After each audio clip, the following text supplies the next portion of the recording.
Hi, my name is Beth Hiley here for Board Game Geek at SPIEL 2016. I'm sitting down with Matt Leacock. Hello.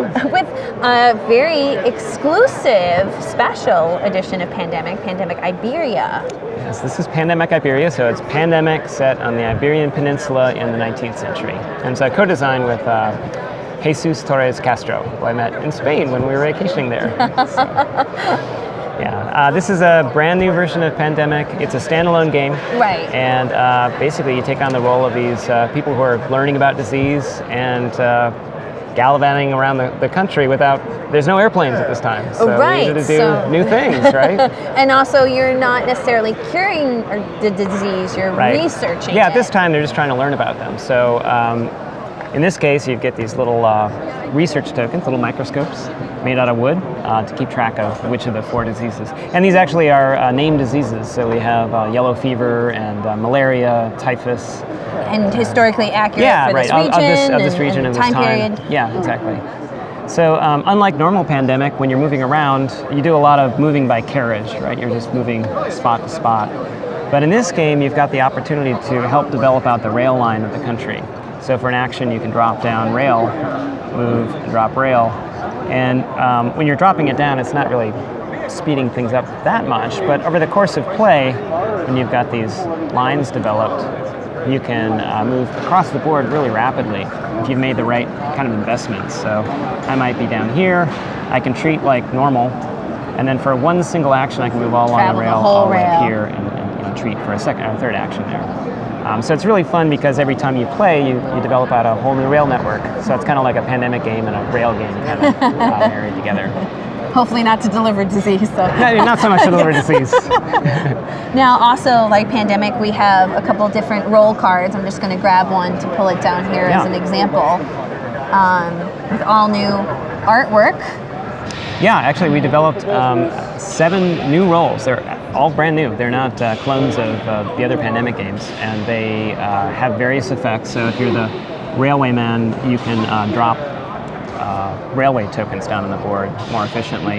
If you're the nurse, you have a special prevention token that you can place in a region to help prevent that region from getting infected. While I'm mentioning that, there's this concept of regions where you can put down these tokens and purify the water in this region, which will then prevent additional disease from going into the adjacent cities. You just take this off instead. So if you're familiar with the way quarantines work in state of emergency, this is similar, but now you can protect many more cities. That's another little thing that we added in.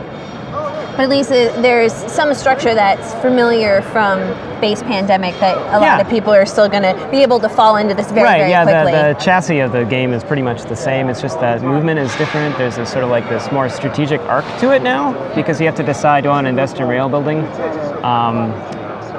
early on or not, and as the threat gets higher, your ability to deal with it also increases. So it's got a nice narrative kind of tension build over the course of play, which is fun. We also bundled in a couple challenges. So I mentioned the different diseases.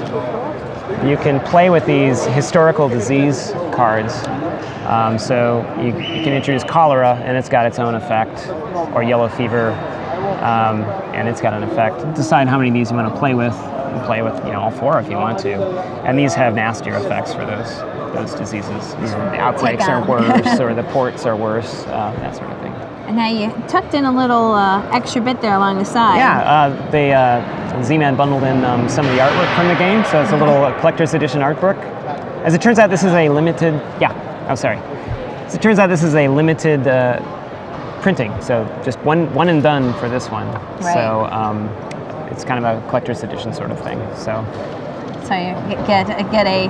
Grab it while it lasts, I guess. Which, and I'm also particularly fascinated by the fact that the backs of the card, the art direction on this was outstanding. Yeah, it's really, really pretty. I mean, if you look at the backs of the different cards, both the infection cards and the player cards, both have a nice touch to them.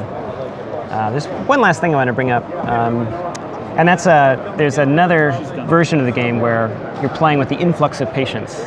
So at this time, when hospitals arrived on the scene, patients would really want to go visit and get cured, right? So when you build these hospitals in this version of the game, this challenge, every turn, the infected population is going to move toward the hospitals, eventually potentially overwhelming them. So it's kind of like it's got a little expansion baked in there as well.